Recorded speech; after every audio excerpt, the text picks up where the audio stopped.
Yo, what's up, everybody? It's your boy Mood616. What's up, y'all?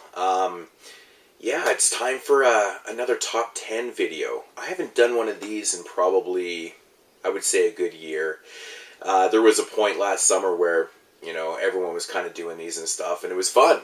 And they really died off, which was cool, too. But I think I'm gonna do another one. I've had this list done for a fucking long time, and I just never did the video. I actually have lots of top 10 lists I never made videos for.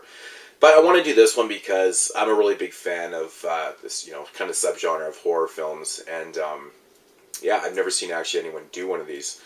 So, yeah, let's get right into it. This is going to be my top 10 werewolf films of all time, as you can probably tell by the title of the video. Yeah, so getting to number 10 here. Unfortunately, I don't have this one on a solo release. I missed the initial release of this, and it went out of print. But fortunately, it was released on this 4-pack, and that is Bad Wolf. I believe this film actually came out in, I want to say 96 maybe? So Bad Wolf right there. It's a different type of werewolf film. I mean, not different, but it's kind of interesting how it is. It's not about, a werewolf just stalking random people and killing them and shit like that. It's basically about a woman and her son. They move out to this type of, this place that's kind of secluded in the woods and whatnot.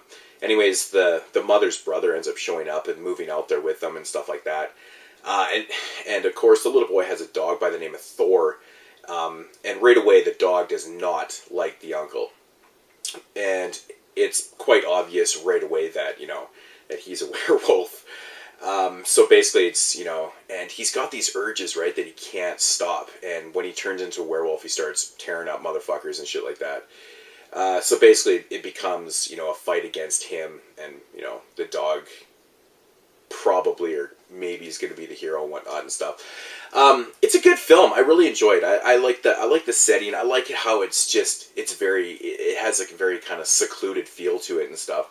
It's an interesting, fun film. You don't really hear a lot of people talk about that one. I think it's because it's kind of harder to find now. Maybe one day I'll seek out the solo edition of it. But Bad Wolf, cool. It's a cool film. Definitely check it out. At number 10. Okay, number 9 is one that I don't really hear a lot of people talk about. It's got a pretty cool cast too. It's got Tim Curry in it, Victoria Sanchez, Grace Jones, and this one came out, I believe, in the early 2000s, 2002, 2003, something like that, and it's called Blood Moon. And it is about a girl she runs with this circus, and she's like the wolf girl. Because she has this disease that, basically she grows hair like all over her body and stuff like that. But she hates it. She hates it with a passion. She wants to be normal. So one day, her friend has actually come up with a serum that could possibly, get rid of her hair and, make her look like a normal person.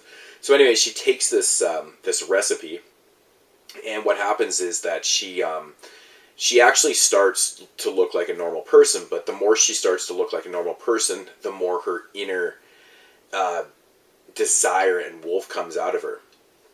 So the more that she looks like a girl is basically bad for other people because she starts ripping some shit up. Very cool premise. I actually really enjoy that premise. At first, I thought this film was going to be pretty junky.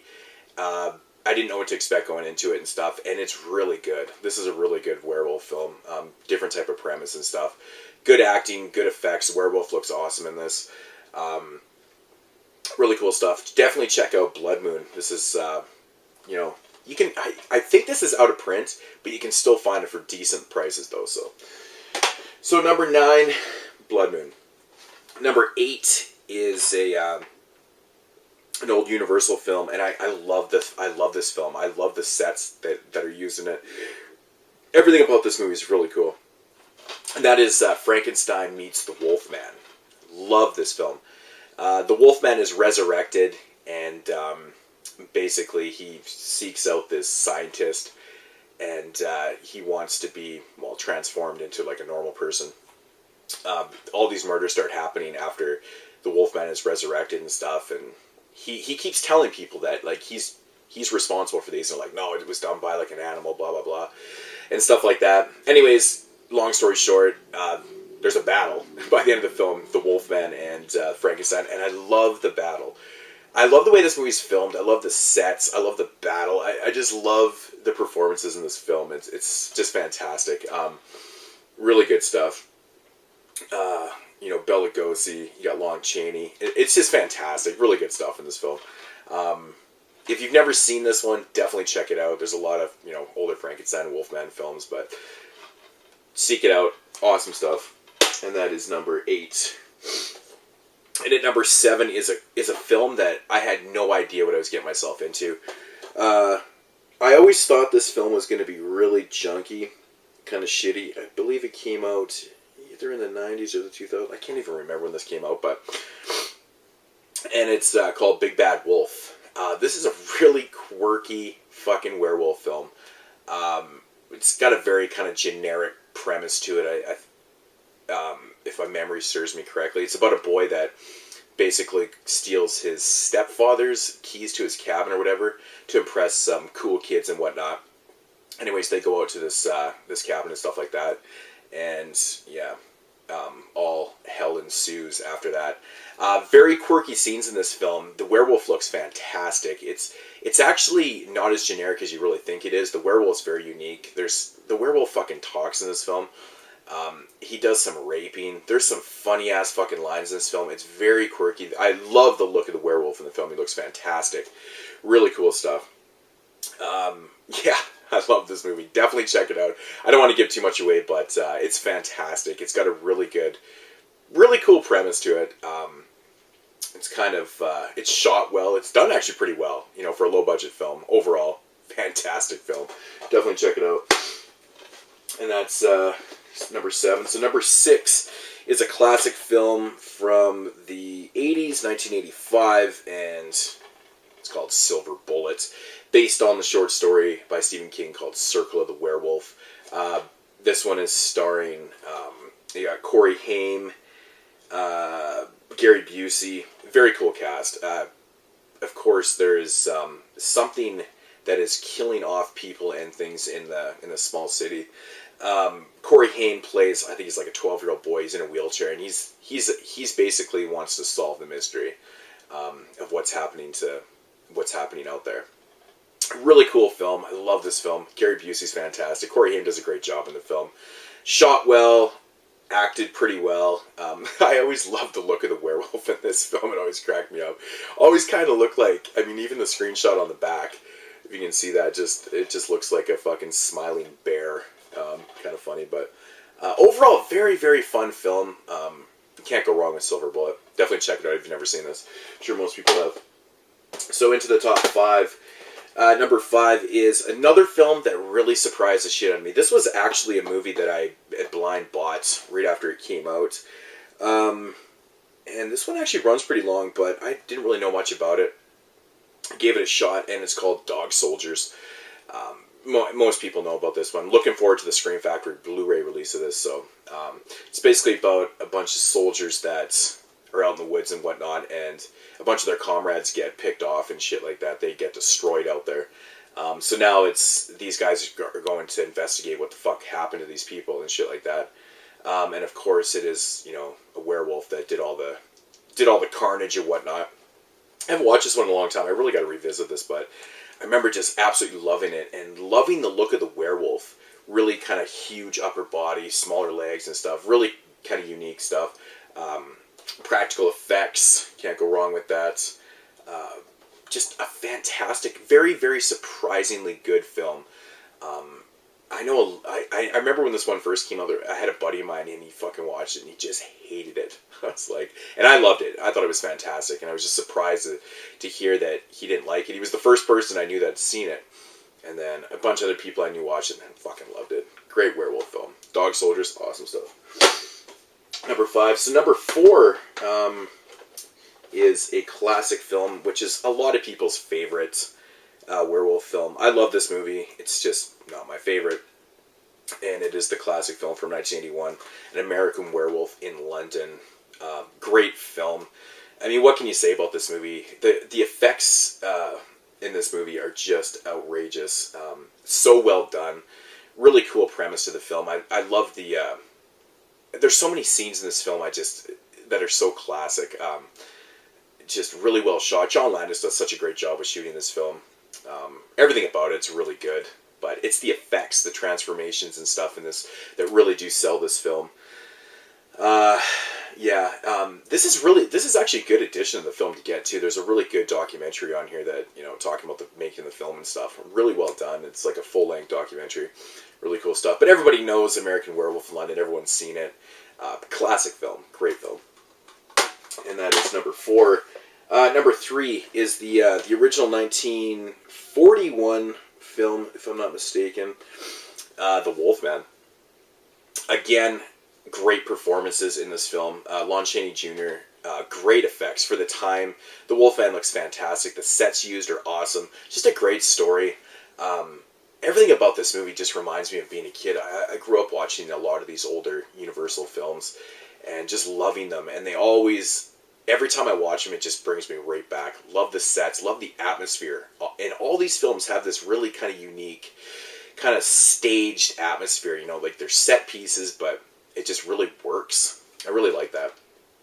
Everybody's seen The Wolfman. If you haven't seen this movie, do yourself a favor. Definitely check it out. It's fantastic. Really, really great performances. Awesome shot film. Love it. Can't go wrong. I got to get the Blu-ray of this. And that was number 3. Number 2 is the Canadian film starring my homegirl, Catherine Isabelle. Love her to death. And that is Ginger Snaps. Another film that's getting a Scream Factory release soon, I believe in a couple weeks, actually. Just a fantastic film about 2 sisters that are very dark and kind of lonely, kind of outcasts. They do weird things, like they film death and they just do weird ass things. Anyways, one night, Catherine Isabelle's character, she gets bit by an animal and then slowly starts to turn into a werewolf. It's your film, but it's just really well done. I love the story about these sisters and the survival they have to go through and stuff. It's just a really, really well made film. Very awesome Canadian film. Can't go wrong with Ginger Snaps. Awesome stuff. Like I said, I can't wait for the Blu-ray for this, like for the special features and stuff. Can't wait to check them out. But Ginger Snaps, number 2. Awesome stuff. And of course, this is probably no surprise, but my favorite werewolf film of all time is the other classic film from 1981, The Howling. Love this fucking film, man. There's something about this movie that I can watch over and over and over again. I love the setup to it with Dee Wallace, how, she has that thing happen to her, and then they end up going to this camp and whatnot, and shit all fucking goes down from there. But I just, everything about this film, I think transformations are fantastic in this. Just the atmosphere and the characters. I just love everybody in this film. It's just quirky, weird characters. Atmosphere is awesome. Really, really great release by Scream Factory. It's got actually quite a bit of fucking features on here. Really good stuff. Transfer's fantastic. You can't go wrong with this, but I don't know. I know a lot of people would disagree that, that this... I'm not saying this is the best werewolf film ever made. It's just my personal favorite. But I know a lot of people don't have this as their favorite, but I know there is some people too. But The Howling, if you've never seen it, give it a shot. It's fucking amazing. Love it. So that is going to be the top 10 right there. Once again, I will run it down. Bad Moon at number 10. Very interesting film. Number 9, Blood Moon. Awesome film. Number 8, Frankenstein Meets the Wolfman. Love it. Number 7, Big Bad Wolf. Probably the quirkiest werewolf film ever made. It's just fucking bizarre. Number 6 is Silver Bullets. Awesome classic film. Number 5 is Dog Soldiers. Awesome. Number 4, An American Werewolf in London. Number 3 is The Wolfman, the original. Number 2 is Ginger Snaps. And of course, once again, number 1 is The Howling. Hope you enjoyed it. If you guys want to make video responses, go ahead and make video responses. We'll get this top 10 thing started up again. I am going to actually do a couple more. I've got a bunch of lists that I just want to make videos for. Might as well just do them. So once again, if you feel free to make a video response, I'd love to see your top 10 list. Just remember, this is just my personal list. This is by no means the top 10 werewolf films of all time. It's just the way I rank them and stuff. So if you disagree, make your own fucking list. Anyways, guys, I will talk to you guys later. Peace out.